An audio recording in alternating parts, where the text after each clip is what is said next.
علیکم اسٹوڈینٹس، آج ہم اپنا لیکچر میں جو سبق کے حوالے سے بات کریں گے وہ ہے حقوق العباد۔ تو یہ لیسن جو ہے اسٹوڈنٹس میں نے کلاس میں آپ کو پڑھایا تھا، تو آپ کو چونکہ کروا چکے ہیں اس لیے میں آپ کو اس کی ٹاپکس وغیرہ بتا کے تو آپ کو سمجھا دوں گی کہ آپ نے اس کو کام کیسے کرنا ہے۔ اس کے جو ٹاپکس تھے لیسن کے جو میں نے پڑھائے آپ کو، وہ پہلا تو تھا کہ یتیموں کے حقوق کے بارے میں بتایا گیا تھا کہ یتیم کون ہوتا ہے، ٹھیک ہے۔ اور پھر اس کے بعد بتایا گیا تھا اس کے کہ قرآنی احکامات یتیموں کے بارے میں کیا تھے، کہ جیسے یتیموں کو سورہ المعون میں فرمایا گیا تھا کہ یتیموں کو حقیر و بے سہارا سمجھ کر انہیں دھکے نہ دیے جائیں۔ اسی طرح سورہ الزواب میں کہا گیا تھا کہ ان کے یتیم پر قہر اور ستم نہ کیا جائے۔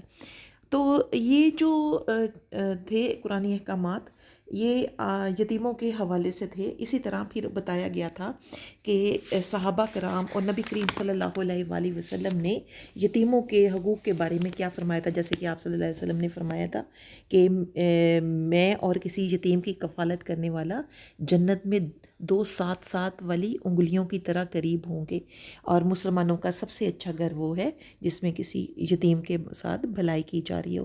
تو نبی کریم صلی اللہ علیہ وآلہ وسلم کی تعلیمات اور صحابہ کرام کا بھی طرز عمل تھا کہ کسی یتیم کی پرورش کا سوال آتا تھا تو بہت سارے صحابہ کرام اس میں پیش رہتے تھے۔ اور جیسے کہ بدر کے یتیموں کے حق میں حضرت فاطمہ جو تھیں، حضرت فاطمہ رضی اللہ تعالیٰ عنہ اپنے حصے سے دستبردار ہو گئی تھیں، اور اسی طرح حضرت عائشہ رضی اللہ تعالیٰ عنہ جو تھیں وہ یتیم بچیوں کی پرورش کا بڑا اہتمام کیا کرتی تھیں۔ تو یہ سارے وہ ٹاپک ہیں جو آپ کو کلاس میں پڑھائے بھی گئے تھے۔ اسی طرح بیواؤں کے حقوق کے بارے میں بتایا گیا تھا کہ جب اسلام سے قبل بھی اور عرب کے زمانے میں یہ جو لوگ تھے وہ عورتوں کا احترام نہیں کرتے تھے، بلکہ ان کے ساتھ بہت جانوروں والا سلوک کیا جاتا تھا۔ اور اسی طرح یہودیوں میں بھی یہ مرحوم شوہر کی ملکیت سمجھی جاتی تھی، اور ہندوؤں نے تو ان سے جینے کا بھی حق چھین لیا تھا کہ وہ شوہر کی چتا کے ساتھ ہی اس کو ستی کر دیا جاتا تھا۔ اسی طرح اسلام جب آیا تھا تو اسلام نے بیواؤں کے حقوق جو تھے وہ مقرر کیے تھے۔ اسی طرح آپ کے پاس جو اگلا ٹاپک تھا وہ تھا معذوروں کے حقوق، جس میں بتایا گیا تھا کہ معذوروں کو برے القابات سے نہیں پکارنا چاہیے، کیونکہ اسلام جو ہے وہ اس چیز کی ہمیں منع کرتا ہے۔ اور اسی کے ساتھ کہا گیا تھا کہ بیمار کی جو عیادت ہے اس کو بھی لازمی قرار دیا گیا تھا، کہ بیمار پرسی کرنا جو ہے وہ بہت اچھا سمجھا جاتا ہے۔ کہا جاتا ہے کہ کوئی انسان اگر کسی کی بیمار پرسی کے لیے جاتا ہے، عیادت کے لیے جاتا ہے، تو 70,000 فرشتے اس کے لیے دعا گو رہتے ہیں۔ اور اس کے ساتھ ساتھ سورۃ الفتح میں بتایا گیا تھا کہ معذوروں سے کوئی ایسا کام نہیں لیا جانا چاہیے جو ان کے لیے تنگی اور حرج کا باعث ہو، اور یہ کہا گیا سورۃ الفتح میں کہ نابینا، لنگڑے اور مریض کا نام لے کر فرمایا گیا تھا کہ ان پر جہاد میں شمولیت لازم نہیں۔ تو اسی لیے ہمیں بھی معذوروں کا جو ہے وہ احترام کرنا چاہیے۔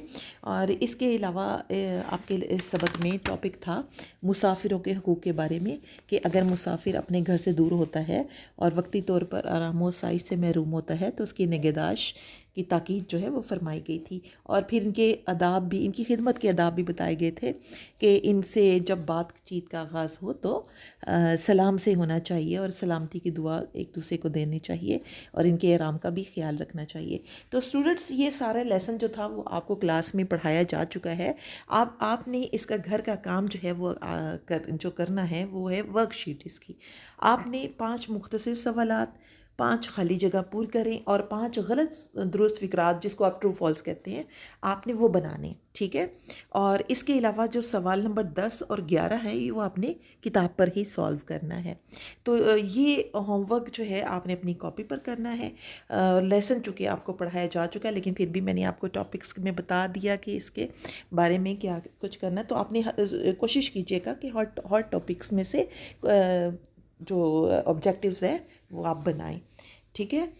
انشاءاللہ نیکسٹ لیکچر میں پھر ملاقات ہوگی۔ اللہ حافظ۔